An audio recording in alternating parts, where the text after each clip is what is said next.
Hey, what's going on, guys? DJS here, bringing you guys part 2 of my complete beginner's guide to the new map of Buried. This is Black Ops 2 Zombies.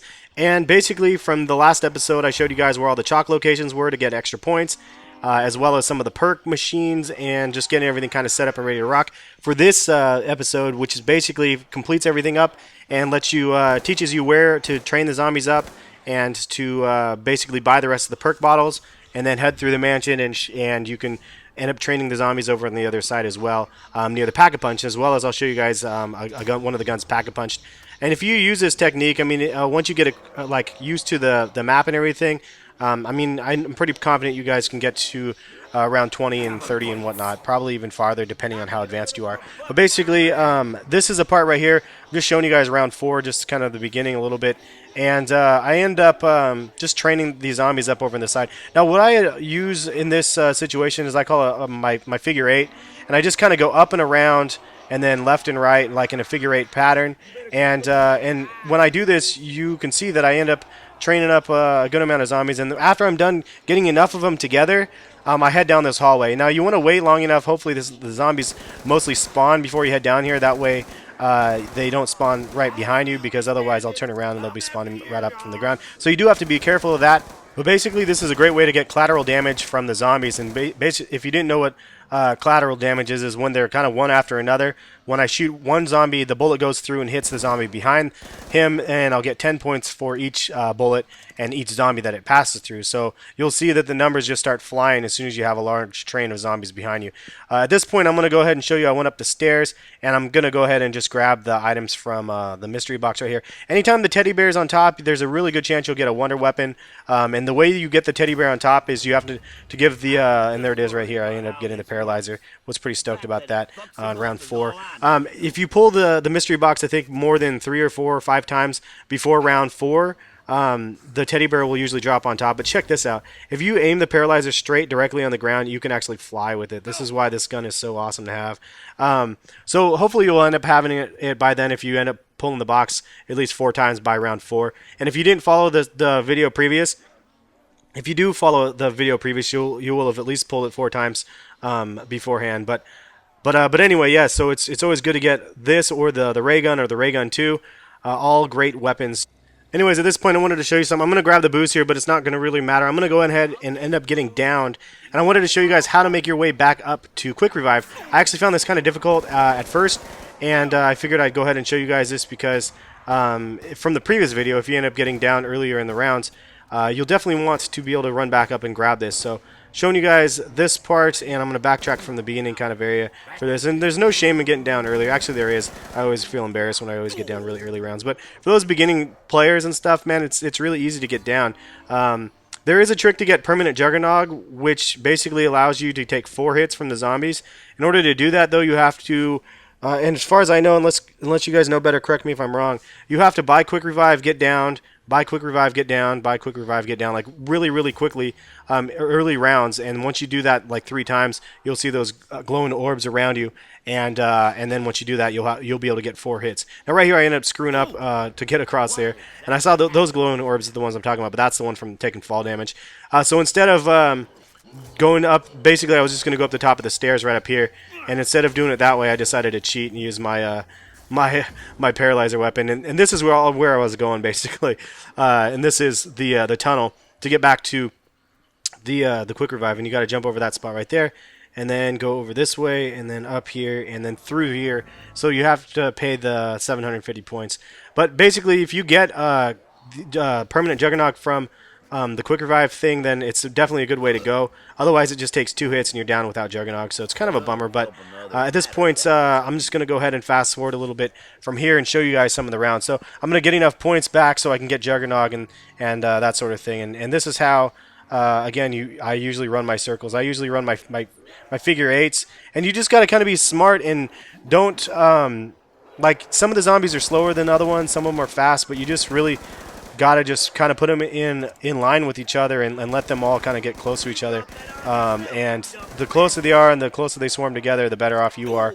And right here, I'm just kind of dinking around and trying to get by all these zombies and not get caught on barrels. But this is the other half of the circle. Once you push back and then make it through this area, then you can come back over here. And I usually pull them this way, and then I kind of go down this area right over here, and then they kind of run towards me right this way. And then I just kind of go back and forth. And it's not overwhelming at this point, so it's not too difficult. But it's pretty easy circles to run, and I'm just pulling out my wonder weapon to shoot these guys now. That way I can go grab the fire sale.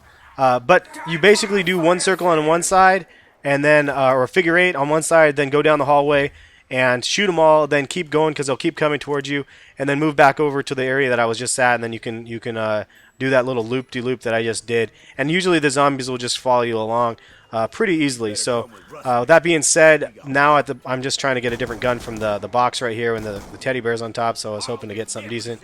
I ended up just getting my MTAR. And let's see what else I get right over here. I don't think I ended up getting anything. I ended up getting a Galil. It's not bad. A little bit better than the MTAR in my opinion. But at this point, I have enough points I can buy Juggernog back. And I can show you guys a little bit more of like the circles and stuff before I move on to the second area where I run my circles. And it's recommended, at least for myself, I like to go to the second part of the map to do this. In order to do that, though, you have to save up more points to do it, because well, you don't have to, but it always helps if you have 4 perks, because then when you get over there, you can kill the witch ladies and it will end up giving you 5 perks, because you're only limited to 4 perks. But if you end up killing the witches, she'll give you a bonus perk bottle. And right now, here's the circle 8s the figure 8s or whatever that I end up running, and just kind of going back and forth and training up these zombies. And then this is, you can kind of see right here where they're starting to get a little bit more like aggressive, and there's a little bit more of them around. And right here, there's a whole bunch to drop down, so I cut to the left, and then I just went for it down the hallway. Switched to my Galil and just sprayed them with bullets, and you can see the points that I'm getting is crazy. And then this is like the perfect example, more or less, of the kind of the loops that I end up running right here. I just kill these guys as much as I can. Watch your back, however, they will start spawning behind you if there's a lot more zombies left in the map. And then I kind of wait over on this side a little bit, and then work my way back around. And usually I go back to the left, but you can also do this if there's not too many zombies coming towards you. There was only a handful, and I wanted to get those drops, so I ended up coming back down this hallway to get the drops. And then the round was already over, just like that. So it goes pretty quick when you end up doing this little circle figure 8 thing that I end up doing here. Anyway, so now I'm going to show you guys the next part, and basically you got to grab the booze again, and you have to have him hit this fountain. Now, for some reason, I had tried this probably 5 rounds in a row, and I couldn't get him to hit the damn fountain. He kept hitting the tree next to it and just running right by it. It was getting kind of actually frustrating, but finally got him to hit the fountain round 13. And once he does that, you can go ahead, and if you have this weapon, you should have this weapon by now, but if you don't have this weapon, you can put a trample steam right here on this side, and you can get over across this thing. Now, you have to have 1,250 points to get inside of this area, and once you do that, come in the mansion and come over to the right-hand side. Now, this is a bad example of how to do this. I didn't use my circle wide enough right there, and she ended up hitting me, but she took all of my money, so don't come over here with a ton of money. Put some of the money in the bank if you can. Possibly use a time machine if you get the time machine, which is a piece of equipment that lets you go back in time. And you can see those were the only 2 witches that kind of were near me, or whatever you want to call them, the ghost ladies. Notice how there wasn't a whole bunch of them spawning. Well, I didn't shoot them. If you shoot the ghost chicks inside the place, they will totally mess you up. And you can see right here, I'm just dicking around using this over top of the gates. You can use that to get over top of the gates in the maze if you are kind of lost in the maze area. But I only had 2 of those chicks in the thing. You can fight up to probably 20 of those girls inside the house if you're not careful. And the paralyzer does not work on these chicks. You can't kill them. But you can see right there, that's why I wanted to have my 4 perks. It's because she ends up giving you a 5th perk, which you can't get otherwise. And I'm just going to go ahead and waste a monkey bomb right here to blow up this fountain. Because, as you can see, the guy knocked over the other fountain. I was waiting to get that one knocked over. That way, I can go ahead and blow up this one. And you can see that is actually a warping tunnel. That brings you back to the beginning area, and you can go down underneath and then and get to the quick revive area. So if you get downed, you can use it and get quick revive, which is great. It's a really, really nice way to be able to reset things, and it gives you another chance to be able to get back up. That's why I like this technique. I start off at the other area, get enough points to get my 4 perks, get over to this area. You can train zombies up over here. If you end up getting down or in a pickle, you can train the zombies up right here, and I'll show you the example of the training of the zombies right here. And then if you get down, you can just go ahead and jump in and go back, buy another quick revive, and then proceed to train the rest of the zombies for the round back at the other spot. And then and this was, you see, it's around 17. I ended up getting down actually, and then came back here. with my 4 perks and stuff. So I kind of fast forwarded it right here, and I'll end up getting another perk right here for my 5th perk, which is kind of crazy because you notice I don't have quick revive right now, and then I get this bottle, and now I have quick revive again. I did a different video on that tutorial, but basically once I already used my 3 quick revived on around 17, which is kind of sad, but I did. And then all of a sudden I end up getting another quick revive from the chick with the bottle. So kind of fun, good way to go. And I'm gonna kind of wait it out and kill the last zombie, and then start the next round over in this area.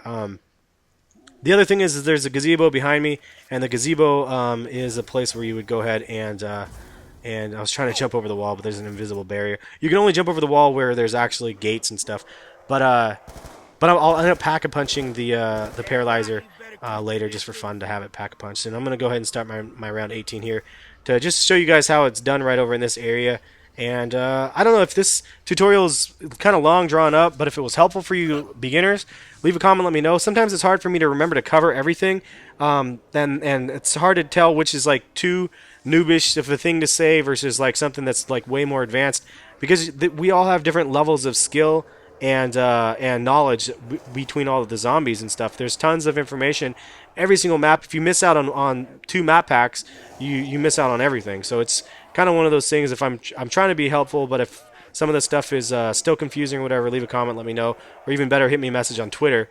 I usually reply back a lot easier, and my Twitter is in the description. But check this out. So right here, you see I kind of slow it down and then go through. And some of the zombies are slow, some of them are fast, and you just gotta kind of time your run across the middle areas of the hallways where they're coming towards you. You have to just time them appropriately, and you'll be able to get through this part. And this is a lot easier to train, in my opinion, than anything else. If you get dizzy easily, though, you might get dizzy because you just end up going in a circle the entire time. But you can see them all the zombies are just kind of trained behind me, and I'm just kind of splitting the defense right now. Sometimes it gets a little hairy because you saw that those guys ended up coming back towards me. But right here, I'm going to go ahead and throw down the claymore, and it ends up killing a ton of zombies. And if you guys aren't familiar with the claymore techniques, it's pretty amazing. But you see that green kind of misty stuff. That stuff basically detracts the zombies, and they don't see you when you walk in it, and they just kind of run away from you.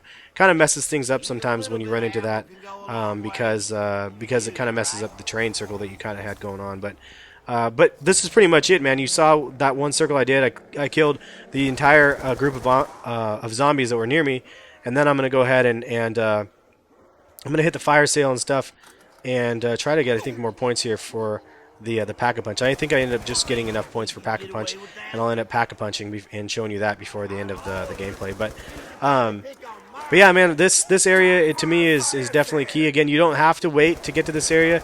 You can get to this area in round 3 if you want. But I usually like to wait until I have all my perks up and get all the chalk lined out and all that stuff, and then I'll come over to this area and kind of come over this area and get a handful of rounds done, and then go back and if I need to try it at the box, because if I didn't basically end up getting downed or dying or whatever in this gameplay, I would have kept doing this and pack-a-punching all of the guns I had. I would have gone back, and I would have actually ended up, and you see my points right here, I'm just barely close, but I would have gone back and pack-a-punched, and I would have gone back and what was I going to say? My mom was just calling me on my cell phone. Pack-a-punch and got the Raygun 2 or the Raygun 1. Either way. I'm going to do a video on it. I don't think you can get the Raygun 2 and the Raygun 1 at the same time. Right here, I ended up pack-a-punching the Wundergun right here. It ends up popping out the Petrifier. And I don't know, honestly, what the difference is about these two. It seems to do the exact same thing. Doesn't kill the zombies faster. You might be able to use it longer, I'm assuming. It glows, obviously, bluish or purple or whatever instead of pink and purple. But all in all, you can see right here, I use it to my advantage and jump this wall right here. Pretty fun. But yeah, this is pretty much the technique and the way to do it. And again, if this video was helpful, leave a comment, let me know, give the video a thumbs up if it was helpful, this one and the other one combined. Anyways, that's pretty much the entire tutorial. This is, again, the 2-part video, and hopefully this was a beginning tutorial that helped you guys out. And if you couldn't get very far in the zombies maps, hopefully you can get to around 15, 20, 25, or whatever, if this video was helpful for you guys and the strategies that I showed you guys. If you guys were interested in more zombie videos, check the playlist in the description and subscribe to my channel. And we'll catch you guys later. Thanks again for watching. Peace. Ain't quite done.